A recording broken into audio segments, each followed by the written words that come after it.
New year के study में आप लोग का स्वागत है। हम लोग आज फिजिक्स में कल अपने फिजिक्स में हम बता दिए थे कि दर्पणों को बिना छुए कैसे पहचाना जा सकता था।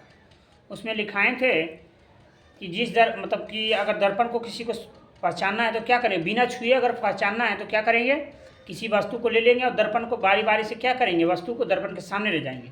उसमें अगर हमें वस्तु का प्रतिबिंब आभासी सीधा एवं वस्तु के बराबर होता है तो कैसा दर्पण होगा, समतल दर्पण होगा। और जिस वस्तु का प्रतिबिंब दर्पण के सामने आभासी सीधा और वस्तु से क्या होगा, बड़ा होगा तो कौन सा दर्पण होगा, अवतल होगा। और जिस दर्पण में वस्तु का प्रतिबिंब आभासी सीधा एवं वस्तु से छोटा होगा तो वह कौन सा दर्पण होगा, उत्तल दर्पण होगा।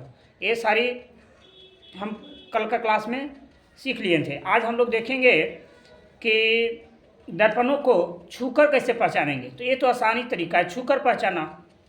तो इसमें देखो, देखते हैं प्रश्न को क्या करा है, दर्पणों को छूकर आप कैसे पहचानेंगे।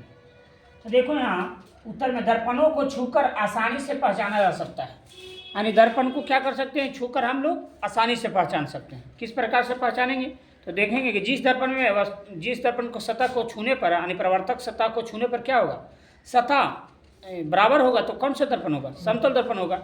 और जिस दर्पण का प्रवर्तक सतह को छूने पर सतह धंसी हुई रहेगी तो कौन सा दर्पण होगा, तो अवतल होगा।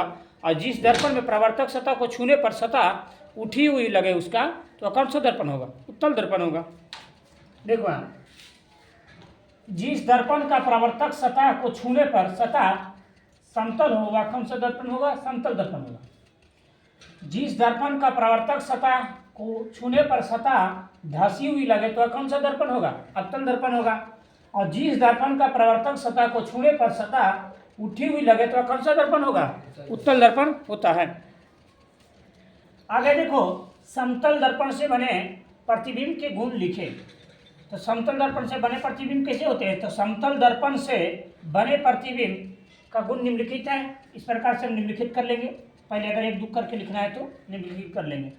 पहला, आभासी एवं सीधा प्रतिबिंब बनता है। समतल दर्पण में कैसा प्रतिबिंब बनता है, आभासी या काल्पनिक, आभासी या काल्पनिक।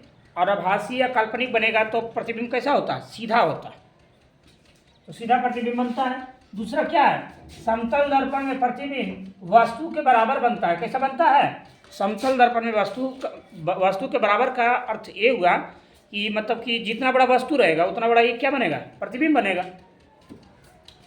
तीसरा देखो क्या करा, समतल दर्पण में वस्तु का प्रतिबिंब उतना ही दूरी पर बनता है जितना दूरी पर वस्तु रखी हुई होती है।